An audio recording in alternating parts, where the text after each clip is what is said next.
Hi, John Riina. We're going to talk about some rigs for Pyramid Lake. It just opened October 1st. The bite's been really good. The fish are a little deeper than we would like from the shore, but we are catching some fish off the shore. So I'm going to show you some rigs off the shore and on for the boat. A lot of 20-pound fish have gotten caught this year already, so I think this year is going to be a great year for Pyramid. And I will show you the first rig is a shore rig called the drag rig. The biggest thing on the drag rig is having the right size banana sinker. So this is a 1 ounce. I like a 1 ounce or 1.5 ounces because we're trying to cast as far as we can into the deeper water and keep the bait on the bottom. So bait on the bottom involves, we're going to use this as our main line. Just think this is going to your 3000 series spinning reel, preferably with braid. We like 30-40 pound braid there because it does cast the furthest. So this is going right to your main line. I do a quick uni knot. I like a uni knot just because it's easy to tie, like 7-turn uni knot. Make sure you lube it up a little bit. Give it a little pull. So envision this going to your rod. Now, the key with the next part is running a 20-pound fluorocarbon leader and figuring out the right length. Because we're attaching a floating plug to this weight, we want to try to keep it 2 feet off the bottom. In order to do that, you need to put it at least 2.5 feet long. So I usually do wingspan, give or take. And you definitely want fluorocarbon on this end of things. Here again, another uni knot. It's just quick and easy, strong. You don't have to return it through a loop. You just tie the uni knot. You can not have to look at it. Do it in the dark. It's a great knot. Okay, so back onto the drag rig. Well, let's talk about lure selection real quick. Couple schools of thought on lure selection. A lot of people like articulated floating lures, which I think are great. A lot of times the fish will hit on the pause as the lure floats up and then swims down. That's just kind of the natural action of the tui chub and the beetles in there. One thing about Pyramid Lake is you can run treble hooks, but you do have to pinch the barbs. So make sure you're all barbless. If you're doing a lot of catch and release, I usually take the belly hook off because you have less tendency to snag, and it's just easier on the fish. So this is a Rapala scatter wrap. Orange is a great color, blue, chrome. Another one people like is a U20 quick fish. This is a glow in the dark one. I used this morning and evening. I did paint the dots and the bill on it, but here again, this is a good floating lure that dives down, comes back up. There is also a contingent that likes pulling steelhead hot shots there. The hot shots are nice because they're super durable.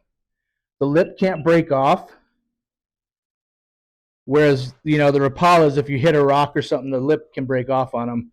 So for your money, the hot shot is the most durable thing. I've had these for like 3 or 4 seasons. They work great.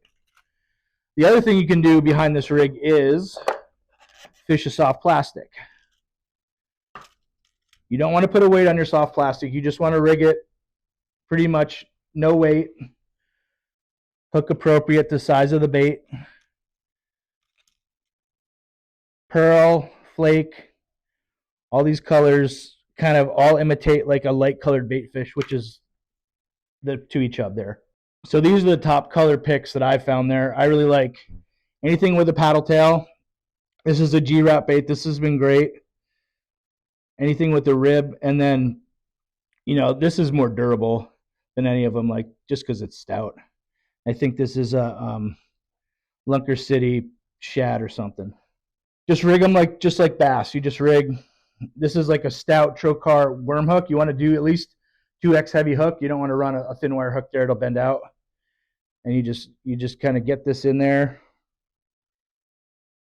Rig it like you would like a weedless Texas rig. But make sure there's a pretty good amount of hook showing. These fish aren't too shy on the hook thing. So I push it through a little more than it needs to be. But that kind of is, how you want your bait to swim. So here again, this guy's going to go on the back of this. It's just a deadly way to fish because this guy will stay a little bit suspended above this weight, right above the fish, because a lot of these fish right now are right on the bottom, kind of belly crawling. So this is the distance that's preferred, just because the weight will kick up some sand, get their attention, but then they see the bait and they're not spooked by the weight. you put everything too close, your bait's going to be right down here, kind of in the sand. We want it out of the sand. So, for example, if we were to rig this bait too close, I'll just show you what it looks like. 2 feet above the bottom is kind of our target zone with jigging, flies, anything. Which I have caught fish with this short of a leader. It just kind of counterproductive. You get way more bites if the leader's a little longer. To show you guys, this is what the short version is. So that's really short, you know, that's going to be like right here on the bottom when all's said and done. So I recommend at least like wingspan leader. So here again, you can either do some kind of floating plug. It can be any of these guys. The Hot Shot works great, or a light colored soft plastic. You do have to make sure that the soft plastic is unscented per the regs, because there's no bait allowed, no scented lures at Pyramid. So the main special regs there are barbless hooks, no scent. The slot limit is 17 to 22-inch fish, or 1/24. So you're allowed 2 fish a day as far as the bag limit and what you can keep. And that's the drag rig. Okay, so now we're going to talk about a rig that's been very affected out of the boat in 50, 60 feet of water because the fish have switched to smaller baits, flies, things like that. So in order to get our flies near the bottom, either with a fly rod or a spinning rod, this works great on a spin rod or a level wind bait caster, is a drop shot rig. So we're going to drop shot on the bottom, kind of bounce, feel the bottom, and then bring it up per what we see on the fish finder. Sometimes they're like 10 feet above the bottom. We can kind of target them with this drop shot. The difference between this drop shot and a bass drop shot is we're going to run flies. So I'll show you guys how to rig the flies on there. These are 3/8 ounce egg weights. This works fine there. I mean, you can use a fancy bass drop shot weight if you want. It is Pyramid, so your stuff's going to get a little beat up. And there's the weight. Once again, we're going to run full fluorocarbon leader. I pull off about 4 feet to start. We're going to build this rig off of the tag ends of the knots. So step 1 is to secure this. Here again, I just do a uni knot. 7 turns, if I can remember, 7, 8 is good. And then we start building the rig. So I just put this on the bottom. For example, that's going to be kind of tapping. We want to run the flies or the baits, whatever we're doing with this drop shot, at least 18, 19, 20 inches away from the weight, because it has a tendency to snag. So I'm going to kind of mark that point, and then I'm going to tie a triple surgeon's knot, and I'm going to leave the tag end. The lighter you go on line, the more you want to twist, and I pull the top part up. So I want to get the distance from the weight. So I pull on the top strand first. Grab the tag ends, tighten it all up. Now here's the part you have to pay attention. There's going to be a left and a right. I'm going to stick to this side because we're going to tie the other knot on the other side so that the flies can't kiss each other. Basic flies for Pyramid, black leech, woolly buggers. Olive has been really good this year, red and black. I don't know if you can kind of see.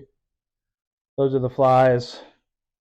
This is a little tui chub. This is like a red and black leech. These have been getting bit pretty well. So with that said, I like to put the smaller bug on the bottom. I tie a pretty short tag end. I don't like the tag end to spin or tangle against the main line. So this bottom tag end, because it's close to the weight, is going to be really short, maybe like 2 inches. So now that guy's doing that. Go up another maybe 20 inches. We're going to do the same thing. We're going to tie another knot, triple surgeons. But this has been the best way lately to get the small flies or lures down to where the fish are without a huge jig going down there, because they're not really, some days they don't bite the jigs. Like it'd be great to be able to bomb them with a 1-ounce jig the whole time, but sometimes it just doesn't work. So if they're being picky or short striking you, this is when you want to throw the small food at them. You can kind of see how this is unfolding. We got the weight, got the small bug. Now we're going to put the bigger bug up on top here. And the presentation with this is either bounce the bottom or retrieve it up to the surface. Both work. A lot of times if I get bit on the bottom and nothing's going on, I'll bring it up to the surface, they'll keep hitting it and they'll get it on the way up. They think it's getting away. They follow. Lahontan Cutthroat and pretty much all the cutthroat around these parts like to follow lures for a long time and flies before they hit them. Okay, so you've got your weight, you've got your 2 bugs, and then I go about another foot to a swivel. And then you just attach this to your main line. And just use a quality swivel like a Spro swivel. Don't use a cheapy swivel. You'll be bummed. The swivel's nice too because it allows these fish to spin and not spit the hook. So the swivel's pretty important as well, just to kind of land the fish, because these fish have a tendency to spin. They like to roll. So this is your basic drop shot rig for pyramid. We got the weight, you got the flies to a swivel. So that's basically all you need to know for jigging out of the boat, or you can drag this back to the beach too. That will work on the beach as well, especially on a steeper slope where you're dragging up. It'll have a tendency just to kind of drag up the slope like this, and they'll see the flies and hit it. So this does work off the beach as well. Now the next rig is a little more complicated. People are pretty fired up on this because they're really trying to like imitate what the fly guys are doing. Okay, so the next rig and the last rig we're going to talk about is the deep water rig. Now the deep water rig works in a bunch of different lakes when the trout are holding deep. So if you're seeing fish on the fish finder 50, 60 feet of water, this is one of the ways to reach them with either a spin rod or a fly rod. This rig is going to be the latest and greatest thing at Pyramid off the shore for the spin guys, because they see the fly guys catching a lot of fish when the fish are really on bugs, but there's not a great way to present the bugs and keep them suspended. So now there's kind of a new kid on the block to do that. So we're going to start with a bunch of line. So you're going to want to take probably 20 feet of line off the reel, put it through the guides, because you're going to put these bobber stops on. The bobber stops are going to dictate what depth you're fishing at. So it really helps to have an eye bobber or some kind of castable fish finder to see the depth. You can also like throw a hemostat out there. There's a bunch of ways to check the depth, but a castable fish finder has been the best way we found at Pyramid. So these are just eagle claw, little bobber stops. They're tiny. You can see them. And we usually put 2 of them on there. But this is how you're going to adjust your depth, because your indicator or your bobber is going to slide to that depth. I like popping the red one off just so I can see it pretty well. And I back it up with another one of the black ones or a red one. Just double up, because you're throwing this as far as you can with a pretty good amount of weight. So if you put one on, it just slides on you. So you want to be kind of true to weight. So there's the bobber stop. Just 2 back to back. I slide it down a little bit. Then we'll start building our rig. So this is going to go into your reel, through your guides, non-issue. You can also tie one with like a piece of braid if you want, if you don't have these, but these are nice because they last a long time. So now we're sliding down to the end of this leader. We're going to take a pretty big, these are jadicators. This is my friend's company, J. Cockrum. We're going to put a pretty big jadicator on there. You can use any kind of float you like. I mean, even one of these Berkeley bass floats would work fine, because we are, wanting these to be kind of heavy to cast. So this is how we're casting this rig, is the float. This is a pretty heavy jadicator, and it casts really well. You put it tapered side up, bottom side to the water. So this threads through. Going to slide to where that stop is. So that stops it as far as the depth. So when you set your depth, you have to think about from the bottom part of the rig, which either is going to be a jig or a fly. That's the top of the water. And this guy kind of floats. So say our bobber is kind of floating sideways on the surface. It means our stuff's resting on the bottom. I will adjust this down so that I'm hovering a couple feet off the bottom with either the jig or the flies. So I showed you guys how to put the bobber on there. Then I take a weighted swivel. This is a size 8 weighted swivel. The reason why I do the weighted swivel is I have my main line, which is usually 30 or 40 pound braid, and now I want to transition to thinner leader line, this is a good transition and it helps it sink faster. So once again, a uni knot, tighten up, give it a clip. Then we take our thinner leader line. 12-pound fluorocarbon is about a good number for the deep water rig. Here again, like wingspan. Because when you're reeling these fish in, this bobber will slide to the swivel. If the leader is too long, it's hard to land them. So that's what's going to slide down when you're reeling them in. So the swivel acts as a stop. 24 inches is about the right number for being able to reel them in. I'm just tying that thinner leader line fluorocarbon to the swivel. Here, show them that swivel real quick if you could. Yeah, so this is just a weighted swivel, size 8. Always good to have just to help things sink. And then lately we like the 5/8 hookup bait. They do make bigger ones. I think the fish are eating smaller fare right now, so this is about the right size. Here again, if you buy these, you got to make sure you get the unscented ones because the scented ones are technically illegal. And then I tie a perfection loop for this. So I do a 1 overhand knot, get this through the eye of these guys. Loop. You want to run these on the loop so they dance around more. And then this guy looks like this at the end of the day. That's the rig. So that's the deep water or the hover rig. And these guys, you just got to be careful what jigs you use. You want to use a jig with the eye that's set back a little bit. So see how that jig has that hook kind of a little set back from the head? That's helpful as far as the presentation. Because if it hangs vertically, it's not as effective as more balanced like that. Yeah, if it can sit level like the horizon, like a fish actually swims, that's the best way. So that's why, you know, if you look for jigs, look for ones that have the eye sent back a little bit. Like this one could even be a little more towards the point of the hook, but that's totally going to work.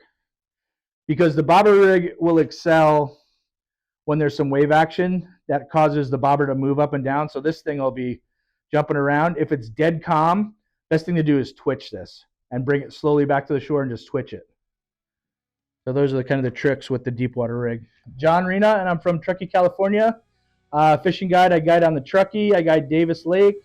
I guide a little bit like on Almanor when it's happening. Right now it's kind of in transition, but for the most part I'm on the Truckee and Lake Davis. And you can find me on Instagram at Riina Guides. How do you spell that? RIINA Guide Service.